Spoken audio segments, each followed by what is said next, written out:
Wait. Disney Cruise Line is coming to Southeast Asia. This is the Disney Adventure cruise ship, and starting March 10, 2026, it will be sailing from Singapore. So no visa needed and very accessible for Pinoy travelers. And here are 4 things you should know. Number 1, all-inclusive prices. Ang presyo ay magdidepende sa travel dates and stateroom type. Ang pinakamura naming nakita as of this recording ay itong Klook exclusive rate. 25,447 pesos per person kung 4 kayo na magstay sa stateroom on a 3-night sailing. Pero yung rate na yan, hindi lang yan sa accommodation ha. Kasama na rin dyan ang halos lahat ng kailangan mo sa cruise, like all meals, breakfast, lunch, dinner, at themed dining spots. Access to exciting amenities like pools, world-class entertainment options including Broadway-style shows, and may mga kids and youth clubs din para sa mga bagets. Lahat ng yan ay included sa bawat booking. Almost everything you and your family could hope for, covered na.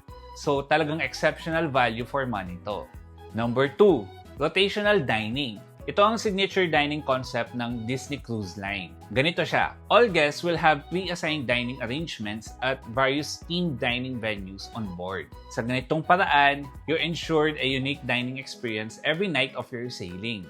Yung servers na mag-aasikaso sa'yo will still be the same all the way para hindi ka na mag-a-adjust. Kasi alam na nila yung mga preferences mo. Number 3, exciting entertainment and kids clubs. Andyan ang Let's Set Sail party on day 1. Tapos sa gabi, may Disney Seas The Adventure na show. And meron ding clubs and activities for all ages. And of course, all these are Disney-themed, bringing to life your favorite Disney, Pixar, and Marvel stories. Number 4, Disney Adventure has 7 themed areas. Yes, 7. And unique sila to Disney Adventure. Toy Story Place, Wayfinder Bay, Marvel Landing, San Francisco Street, Town Square, Disney Imagination Garden, and Disney Discovery Reef. All these make the Disney Adventure both the journey and the destination for all ages. Family man kayo, friends, or couple on a romantic getaway.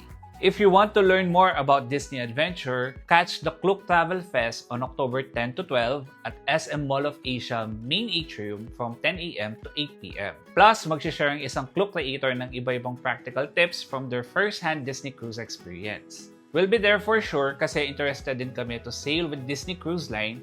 So, kita-kits tayo lahat dyan and follow for more travel tips!